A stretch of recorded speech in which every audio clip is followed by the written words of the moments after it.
What is going on? How y'all are? We're here for Cajun Wednesday, and got my buddy Cory here. As you can tell, I am still in the basement. The ship has not left the harbor. We are still in Columbus, Ohio, and my daughter is yet to get here. So she's coming here right after showtime. And then we're going to hit the road this afternoon. She got a trailer, got it to her house, started putting stuff in it, and realized she did not buy one or rent one big enough. And so then it was decisions of what are you going to purge? Yeah. And what are you taking with you? So we might be doing some furniture shopping when we first get to Montana. That's rough, dude. Like, I'll be sitting on the floor. Yeah, 100%. Like that's probably a terrible feeling. Like it gets there and you realize, holy crap, all of my stuff does not fit in here. Yep. That's not a good feeling. That's not a good feeling. She chose the bed, the dresser. Okay, so solid her desk, and the desk chair. But her recliner she put it out on the curb, and while she was loading, a guy came and sat in it and kicked it back. He goes, "This is real nice." She said, "Why don't you take it?" He said, "Really?" He's on the phone with us when this is all going down. Yeah. And she's like, "I'm moving to Montana and I can't take it with me." And he's like, "Are you sure? Because this is real nice." This is real. Get yourself something nice, Clark. Real nice. So he folded her up and took her upstairs. Yes, indeed. Oh, that was somebody in her building? Yeah. Oh, that's even better. I was gonna bring it right upstairs. If you change your mind, you let me know. So a fabulous start to the move.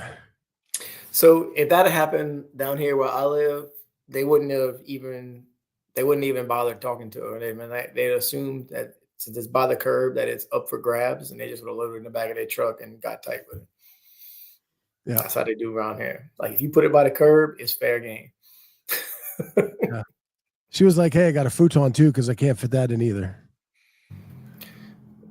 Oh, she had a bed and a futon. Where are you gonna sleep? That's a great question. You got an air mattress? You might want to bring that with you. I'm thinking I might be in a hotel just to get away from the stress of it all. Yeah, moving sucks, dude. I am not a fan at all. When it was between 2019 and 2020, when we had our house built and had the condo sold. The condo sold before the house was built. So we moved from condo to a rent house, and then from the rent house to my permanent home. So I had friends of mine essentially helped me move 3 different times because there was also stuff put into storage in the meantime because not everything was going to fit in the rent house that we were staying at.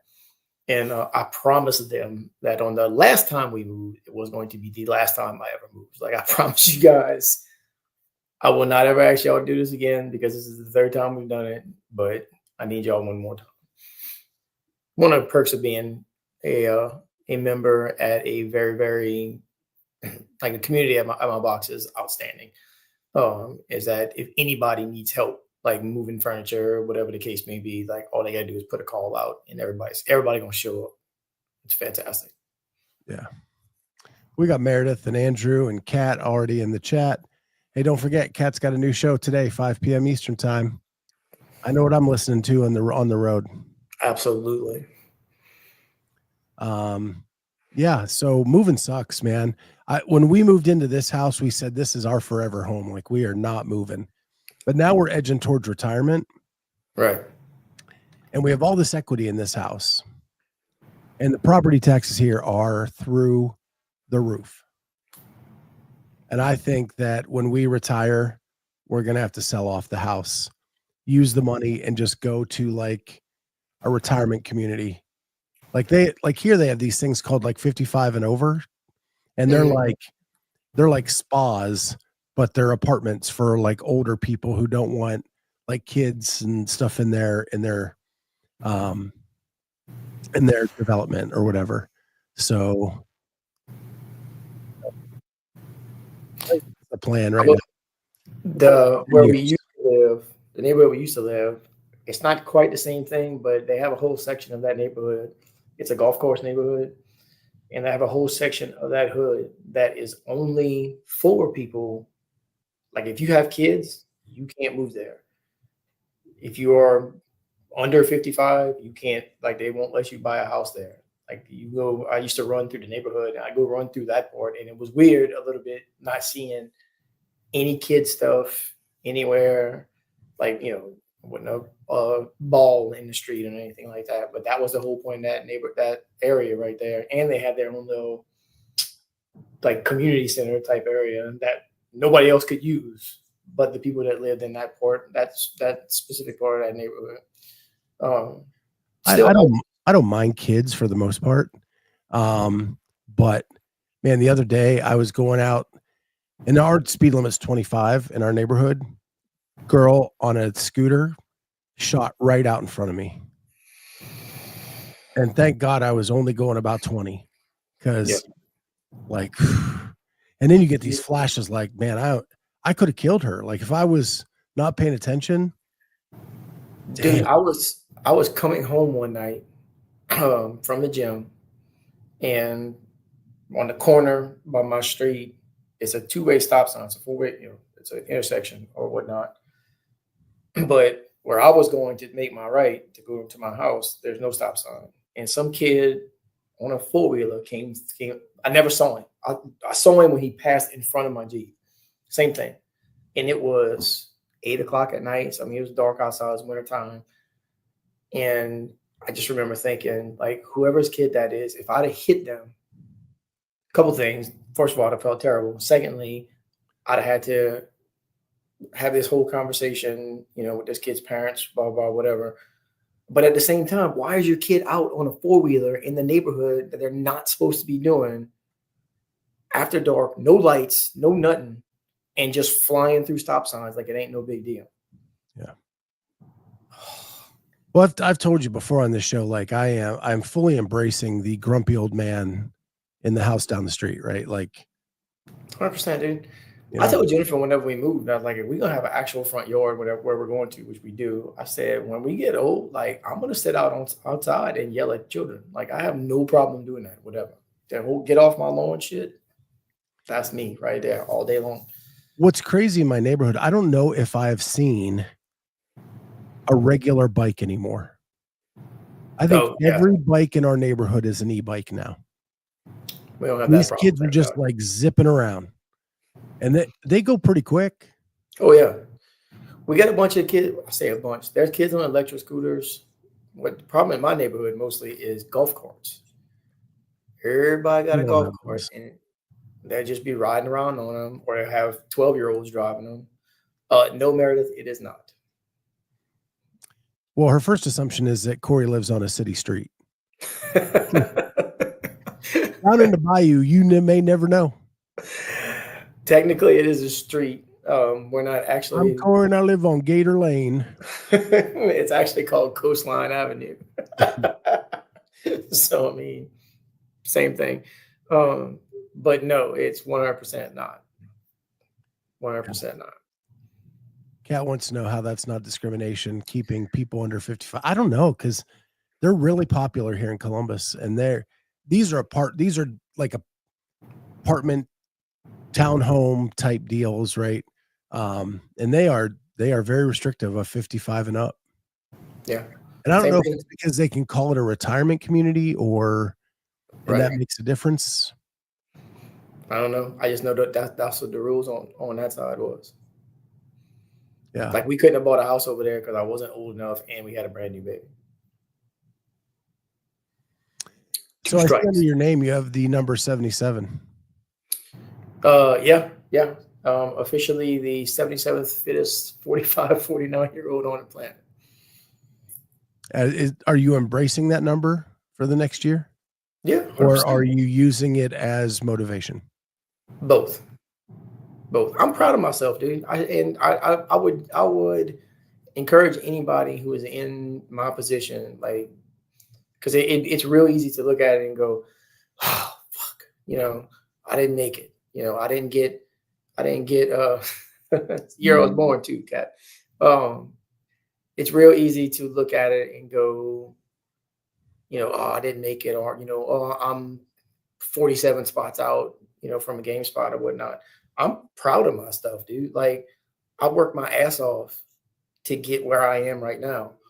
And all that is, I told Brandon that the other day, is I can see progress year over year, right? I can see myself getting better every single year. Like, that's why I encourage people to do the open in general, is that that's a really good way. I think Chase Ingram said it the first time. It's like, it's your yearly fitness checkup, right? No matter if you're competitive or not.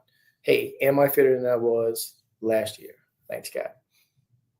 For me, somebody who's competitive and is actively trying to make the games, like, this is a big jump. This is 80 spots from last year to this year. And I'm 48. I got one more year in this. I got one more year. Larry Young is 10,000 spots out. Getting there, Larry. Getting there. Hey, I'm glad Larry's here, because last week on the spin, he got a good shout out from his son. His son said that Larry is probably the fastest Isabel person for the first 15. For the first 15? For the first 15, he could take on anybody. First 15 matters. And I think he's talking heavy Isabel, not just Isabel, but like heavy Isabel. First 15, Larry would take on all takers and probably be in the lead. Now, what happens after that? What happens on the backside? Just saying.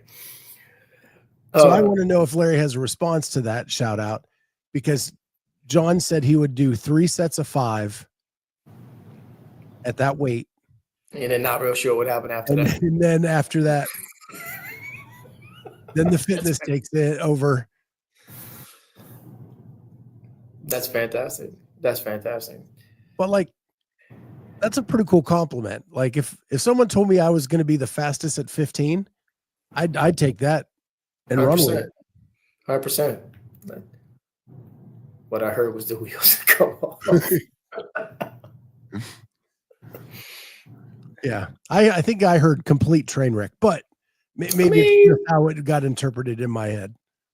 I mean, I feel like the wheels would come off a train if it got in a wreck. So let's go ahead and leave that at that. Yeah. Dude, that would still be bad to the bone, though, bro. Yeah, I'd take it, man. If I could do that weight, 3 sets of 5, dude, man, I'd puff the chest out a little bit, strut around. That's actually what I need. Part of what one of my training pieces is this week is to hit basically that weight for sets. So we're gonna see what that does, like unbroken sets. 3, not like huge ones, big, like just 3 at a time, not 5. I don't know if I'd do 5. I've never tried it. Scott, when I did to heavy Isabel, that was the first time I'd snatched 185 that many times ever. Like, much less in one workout. It had never happened before. I had absolutely no idea what was going to happen. When they announced it, was that Monday afternoon. I did it Tuesday. Well, I did half of it Tuesday. And until that time, I had absolutely no idea if I was even going to be able to do more than 5 or 7 of them without blowing up. And apparently I was okay. So that was news to me. I was never like a high weight snatcher. I could cycle like moderate weight really well when I was at my fittest, but like I never put up a big number on my snatch. So I haven't either. I'm kind of in that same boat. Like, I am very, I won't say very good. I am pretty decent at moving high percentages for reps, like my high percentages for reps. I can cycle pretty heavyweight fairly consistently all the way through, until basically I hit a wall. Not terrible at that. Finding out that, like I said, that whole heavy Isabel thing, that was a shock to me. I was pumped when I finished it, well under the cap. I was pretty excited about that. So it's been a good season, dude. My CrossFit season is done. HQ season, whatever you want to call it, game season, I guess you call it, done. But like I got monster games. Larry will trade Cory for a couple 22 and 25 touch and go reps for a couple minutes off a mile time. I'm trying to think. I think my fastest ever mile ever recorded was 6:21 at the gym a couple years ago, something like that. Like I'm not a super fast runner. Are you faster today or slower? I haven't been running. Timed it? No, I haven't. That was probably in 2019. Because you're fitter today than you were 2 years ago. Oh God, yeah. Yeah. Cory doing Legends Championship online qualifier? I'm doing Legends online qualifier and Masters Fitness Collective online for qualifier. I don't know.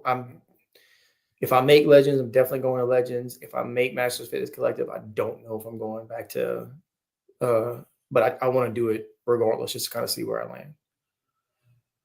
Yeah. So I mean, and it was $30 for the qualifier or whatever it was. Like it's not like it's a huge deal, but I liked the programming at Legends last year for the most part. And what I saw of Masters of MFC last year, because I didn't do it, I enjoyed. So we'll see. The only thing I don't like about both of those qualifiers is both of them last 3 freaking weeks. It's like 19 days. You have to do whatever it is, 5 or 6 workouts. Yeah. And it's a blind leaderboard the entire time. And that is bananas crazy to me. Like it's just too long. Do we know where Legends is going to be this year? As far as I know, we're going back to Arizona. So initially they had a 2-year contract. Last year would have been the 2nd year. So I don't know if they renewed or. I don't know. I mean, ASU was awesome. That place was beautiful. What if it's there? Both of those are going to have swimming. They both have swimming. Yeah. Oh, I'm swimming once a week now. Larry says he's not finishing the mile without some walking. I mean, I can give you a minute, and I'll take my 7:21 for damn sure. Just to be able to snatch one at 2:25 would be fantastic there, Larry. Most I've ever put up over my head, like as far from a squat snatch is concerned, or any snatch is concerned, was 200 at this point. Just because my technique is absolute garbage. I'm plenty strong enough. For me, like I couldn't put up much snatching until I improved my mobility. I had to get where the bar was in a straight bar path. The minute I let it get out in front of me, it's over. And so, yeah, Larry, that sounds. Go ahead and read that. Yeah, throw out everything you do about training. Spend 10 minutes a day. You put 50 pounds on squat easy in a month. Yeah. Yeah, I'm sure.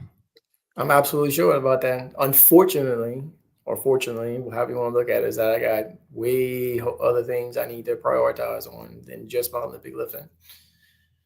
Yeah. Like I lift enough in our weight group, in our weight group, good Lord, in our age category that if there's a 1 rep max snatch or some sort of snatch complex or something like that, I'll be fine. Like I won't be at the top by any stretch of imagination, but I also won't be at the bottom.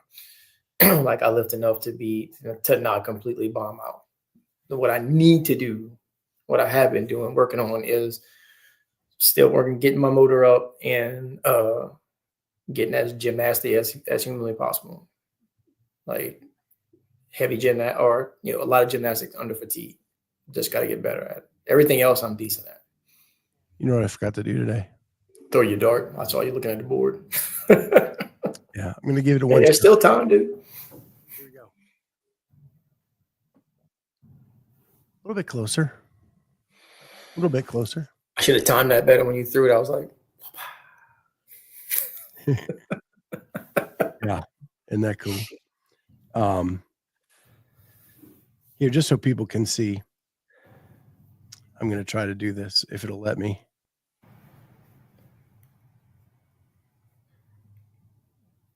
Get yourself a picture.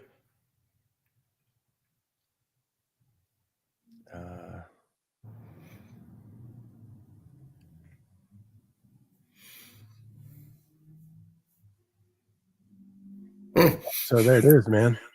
Hey, like that. I need to mute this down. There we go. I can't flip the camera. So can you? That's weird. There it is. Can you see? Oh, so it's like on an angle from you. Yeah. Yes, Lord. Look at a Pac-Man game, dude. What's up? Yeah. So those are the darts from the week. Nice. No. All right. How do I get out of here now? Kick me out. There we go. I like that. I mean, send myself an invite so I can get that dart cam up. Yeah. Yeah. No, I have no idea. None of the stuff, or I didn't read enough of it. I mean, we get emails from Legends about once a week since I signed up for the qualifier, but I don't remember. Denise might know if it said that we're going back to Arizona or not. So as far as I know, I would say yeah, probably so. But Monster Games has got swimming.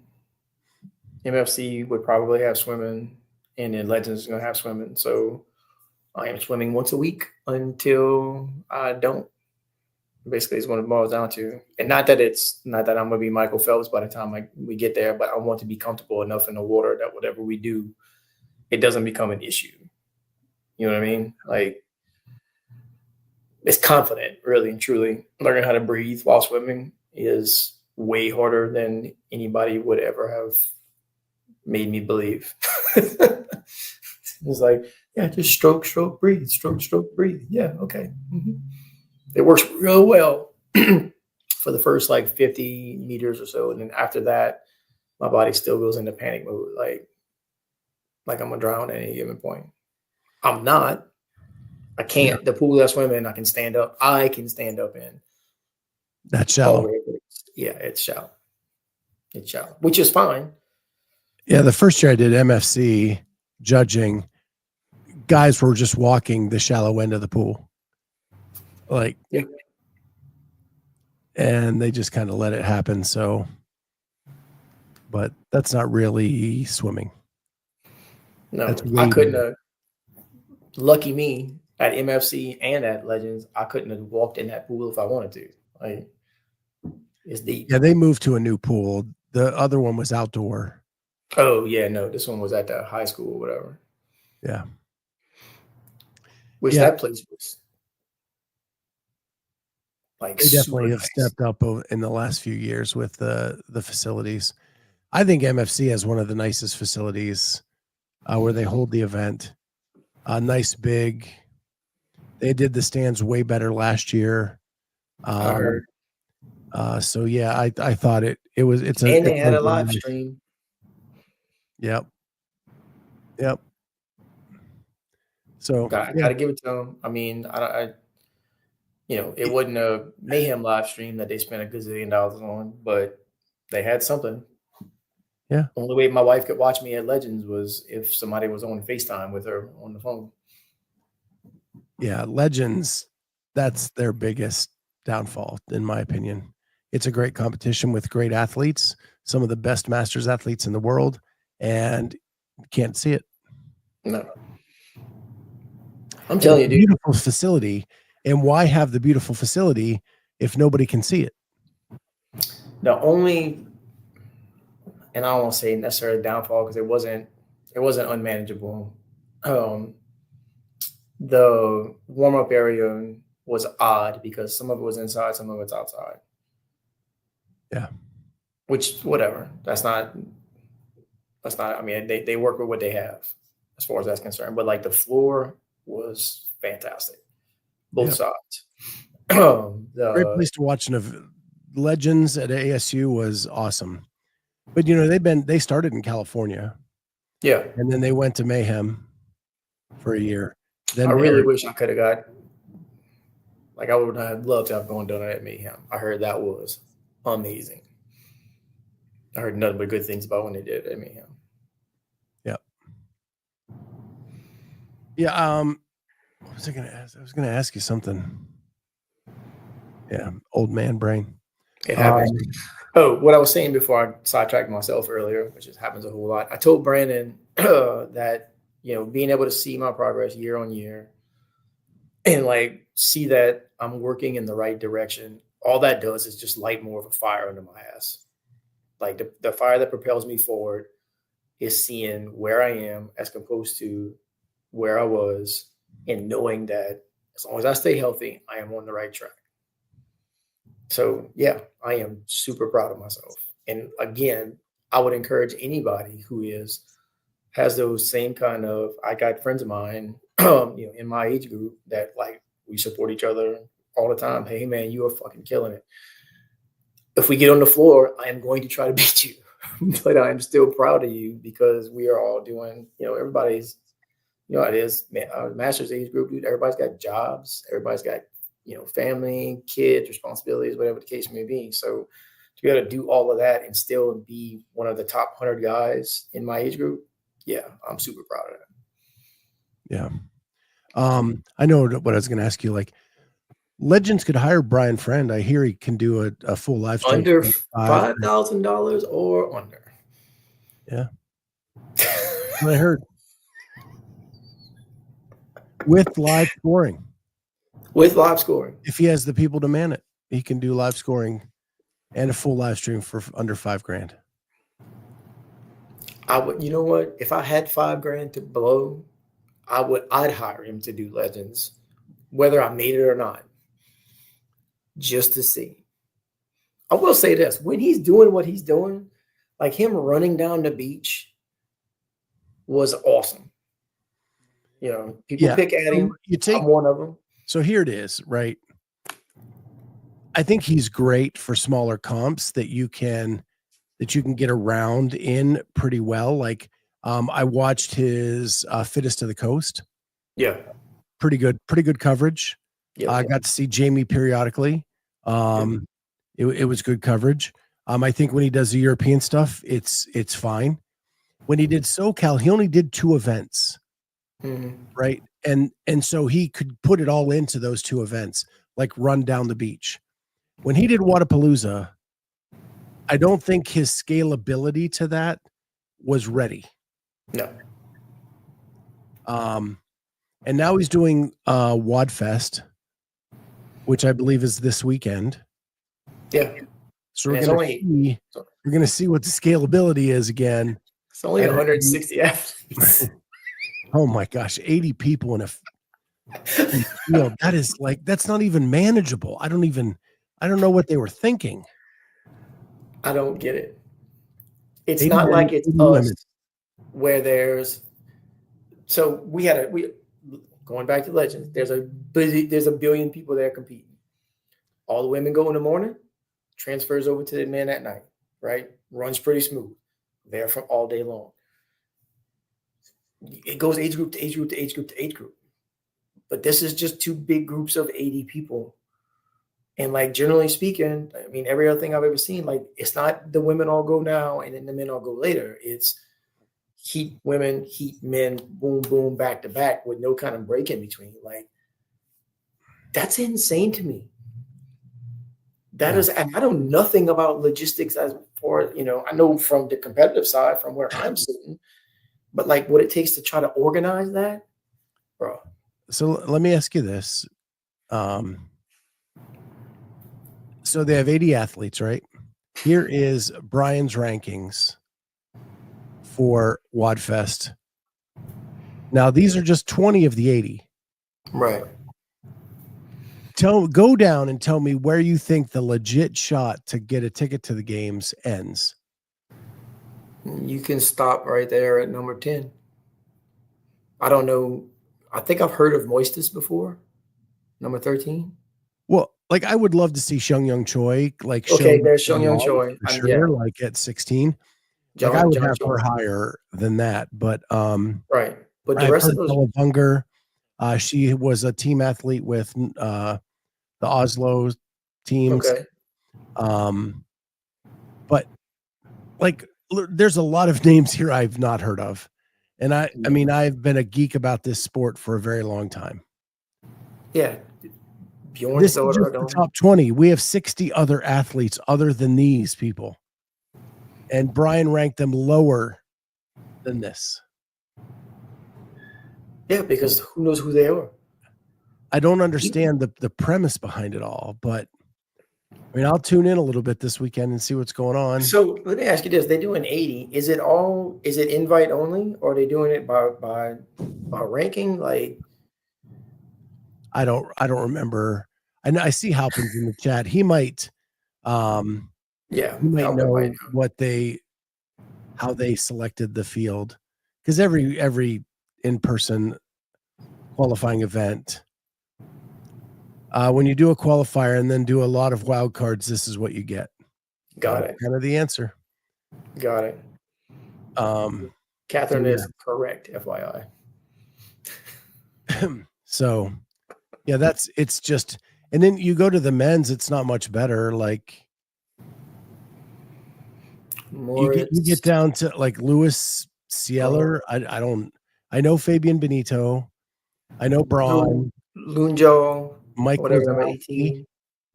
Mike Wazowski was the guy from Monsters Inc., isn't it? Yeah. Yeah, I thought so. Yeah. Moistus is such an unfortunate name. It's a terrible name. Yeah. It's not her fault. It's not her fault. Hopefully she's not from the United States and it's not as bad in a foreign language. Again, this is just the top 20. There's 60 more athletes on the men's side, and you're going to have a hard time getting me past 12 or 13 of these athletes having a legit shot. But again, we'll tune in. I've heard of Victor Lunjo, but like that's beside, and I've actually heard of Wazowski, but like everybody else that's in there, that's below Braun, besides those two people, I have no idea who those guys are. And tonight on Kat's Dating Show, I have a giant crush on Moritz. Let's see where that goes. Let's see.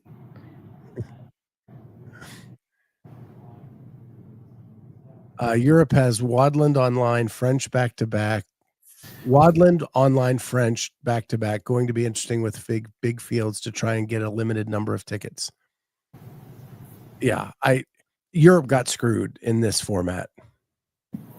So how many people's going from Wadland? 2. So 2 men, 2 women. Then you have the online in affiliate semi. 11 worldwide will go, and then you have French with 2 and 2. So 160 people. And if you're WFPing it that same weekend of the French, a lot of people gave up their opportunity at French to go back and perform at WFP World Fitness Tour. So yeah. Dude. I don't know. Kat wants to know if I remember when Moritz sat by us at Waza. Probably not as well as you did. What? I'm terrible at math. What's the percentage on that? What is the percentage of 4 of 160? Well, 2 into 80 is probably like 2.6%. Jesus, man. That's so just rough guessing. T-Bird is correct. I agree with that 100%. Yeah, well, this isn't the one that's up against WFP. It's French Throwdown that's up against WFP. Well, how many people? There's 80 athletes here, but there's really only 10 with a legit shot to get the 2 tickets, if that. And depending on what the programming looks like is what that's going to boil down to. Because like Colin Bossard's a bad dude, and he ain't no bigger than Colt, right? Like Lehman. Yeah. Callum Clements, How old is Yonakoski? I think he's 76. He's got to be, right? I Right. feel like he's been around, dude, since like 2013. No, he's probably 32, 33, Goodness. maybe. I mean, I he's mean, probably around the same age as Pat and Brent, which is that, he's got to be. that mid-ish 30. Yeah. 31, 32, somewhere up in that area. So Callum Anestis, I've heard that name, but I don't know enough about him. Caravis, I know who that is. He's 30. he's only 30. Dang. Good. He got it's like a running back in the NFL. He's only 30, but he got a lot of miles. Yeah, high miles. High miles. He Started in junior high. And those aren't the country miles. Those are the city miles. No, that's city miles. That is 100% city miles. Yeah. One of our best stories ever is about Yonakoski. Kat and Amy and I stayed in the same hotel as him at the games a couple years ago. And on Sunday we got back and Yona was in the lobby and he was having a good time. Enjoying himself. Yeah. I think Kat tried to interview him while we were live on the air. And he didn't realize, but he came on for like 3 or 4, I don't know, maybe 30 seconds. It was hilarious. It was hilarious. Him and his whole like crew were just enjoying the post games festivities. I cannot say I blame him. Dude. So any one of those multi-day comps, dude, it's a lot. Like I can tell you that from the couple that I've done from an athlete's perspective, like you are beat to shit by the end of the weekend. And like, depending on what kind of person you are, just depending on how you're going to be recovering when it comes down to it. I'll tell you the difference between budgets in that year and then the following year is that year we shared a hotel that Yonakoski was in. The next year we shared a hotel that Sporty Beth was in. Ouch. We need some sponsors. Yeah. Yep. We need some sponsors. We fell back a little bit. I mean, sometimes it'd be like that. Yeah. Oh. What's crazy is I don't even like it's been a long time since I've talked about Sporty Beth, but she had a documentary made by CrossFit about her transformation. Mm-hmm. I did as well. They came out around like a week apart from each other. And we became friends at the time. Well, yeah. And then like she just drifted away. Lost her mind completely. Well, I don't know. I didn't really have a lot of conversations with her after that. Yeah. Right. It just was like she got busy with other things and did her own thing and we didn't really talk anymore. And then she pops back on as this kind of celebrity in the Europe area. And then the rest is kind of history. I mean, she obviously has a following because we wouldn't know who she was otherwise. Yeah. Right. I mean, God bless her for that. I wish her nothing but success. I just wish she'd stop lying to people. That'd be fantastic. Yeah. All right. Well, I'm gonna leave that alone. Anyway. Well, even though I don't have to go back to work, lunchtime's just about over, people. As always, love catching up with you, brother. Y'all be safe. Y'all be safe. Yeah. Hopefully my daughter gets here within the next hour and we're on the road. How long a drive? 26 hours. So we doing that 2 days or 3 days? I think we're going to try to stop at different places along the way. Yeah.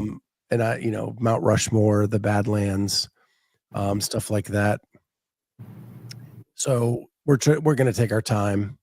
But yeah, we're going to probably try to get on the other side of Chicago tonight. Maybe to Madison, somewhere in there. And then we'll try to get up to Minneapolis tomorrow. maybe have a steak with Ken Walters. He's chomping at the bit to hang out. And Ken Walters, I met him at the Granite Games a couple years ago.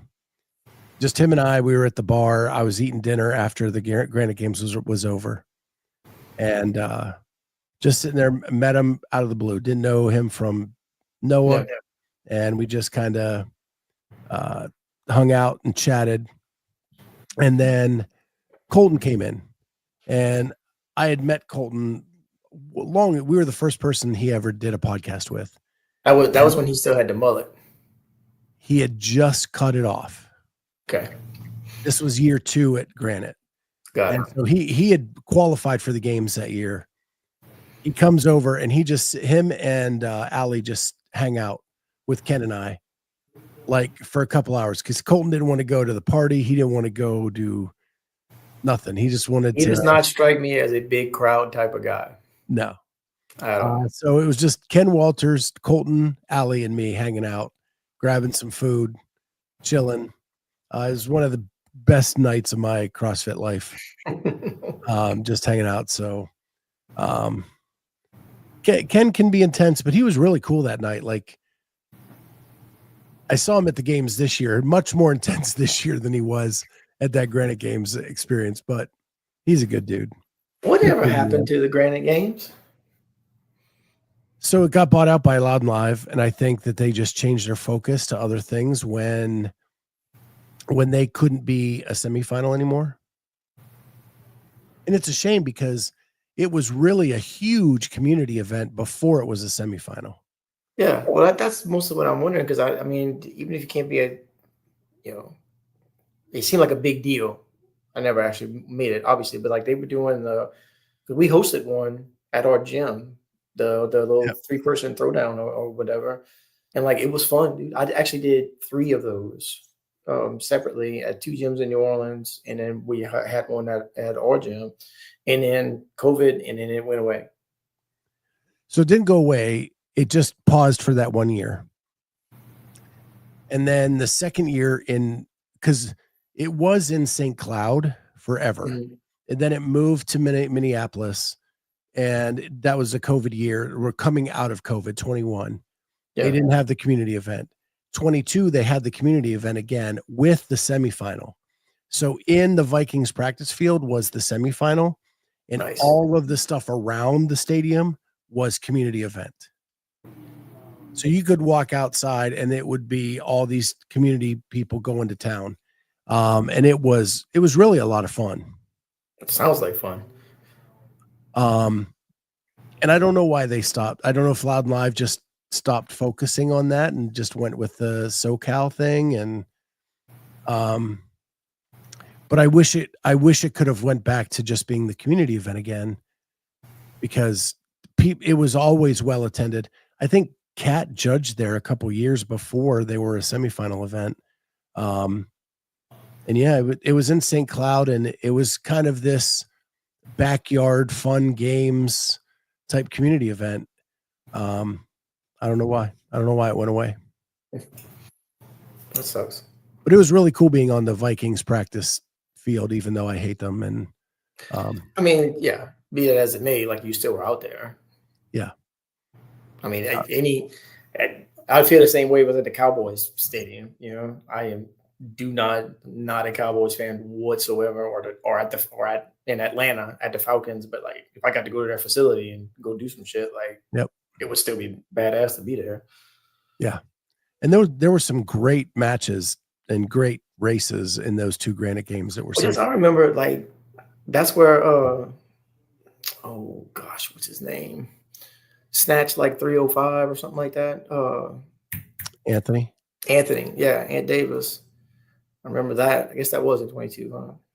My years. I think he went more than 305. I think he went like 320, 3. I don't know. It was a lot. I remember that. Yeah, it was something stupid. It was something I'd have to think twice about deadlifting. Yeah, he was awesome. Yeah, there were huge snatches. The woman on the team and ended up popping, but she went like 235, 240.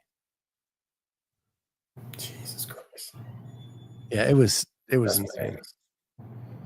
That's bananas. I just remember that was watching the live stream was the first time I ever saw Colton.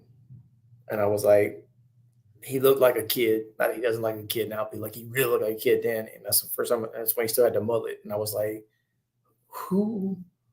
I'm like, what year is it? Did I wake up in 1984 again? Like, what's going on? Why is this dude running around with a mullet? Well, and then the second year he was in the rope climb event, he was in between Brent and Matt DeLugos.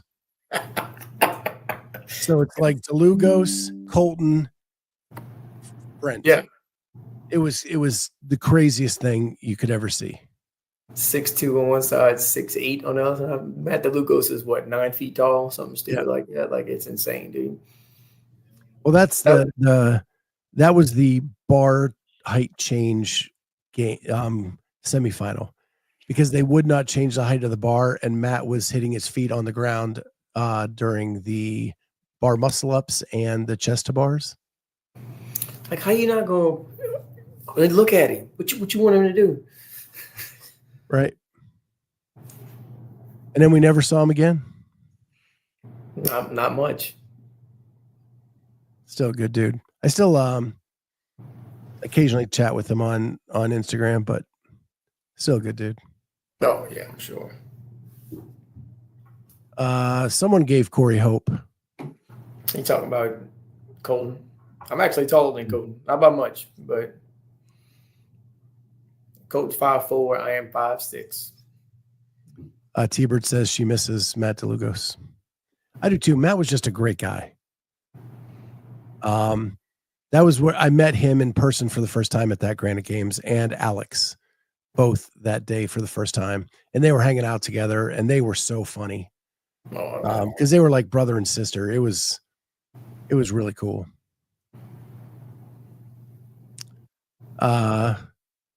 Ease up on the Cowboys, bro. I don't have to give the Cowboys any shit. They're gonna make the playoffs and lose in the first round like they do every single year. It's fine, no big deal. I don't know. Last year they didn't make the playoffs. I don't see them doing it this time. So,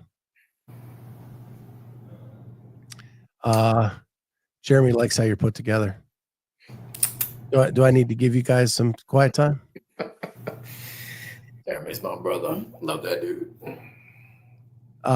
T-Bert says the team of Con, James, and Matt DeLugos at Water was great. Yeah, and DeLugos was doing the shoeies and that was awesome. That was fun to watch. I remember that. Yeah, and he anchored that team a couple times. He was at points. It looked like he was the fittest dude on that team, and that's saying something with Con and freaking Newberry, James on there. Like that's some real stuff. They destroyed machines. Those would destroy a machine with prejudice. Yeah, like all these people claim to be king of the Echo Bike. Man, Newberry was a ferocious. Well, where was it? Was that for Ringer 1 and Ringer 2 at the game when James just went bananas on it? He emptied every tank he had on those bikes. I remember him, like, I don't know if they were interviewing him after or if it was on the documentary afterwards, but he was like, yeah, I didn't think about the fact that I had to go and do it again after I did it the first time. He said that part didn't really compute in my head. Yeah. Man, good memories. Oh, all right, brother. Everybody, well, lunchtime's over, man. Time for you knuckleheads to get back at it. I'm going to hit the road here in an hour. Hoping to do the show tomorrow from the road. Hopefully we'll be somewhere up near Minneapolis tomorrow. But I'll let you know where we're at. Y'all be good. We'll leave it with T-Bird. Fun times. Remember when watching all the CrossFit and CrossFit media was fun. Thanks to you for your show still. Thank you, T-Bird, for always being here, man. All right. With that, guys, we'll see you tomorrow on Lunch with Clydesdale. Don't forget to tune in to Kat's show tonight at 5 p.m. Who knows what train wreck she is going to uncover on tonight's episode. With that, we'll see everybody later. Bye, guys. Oh, shoot. Oh. Bye.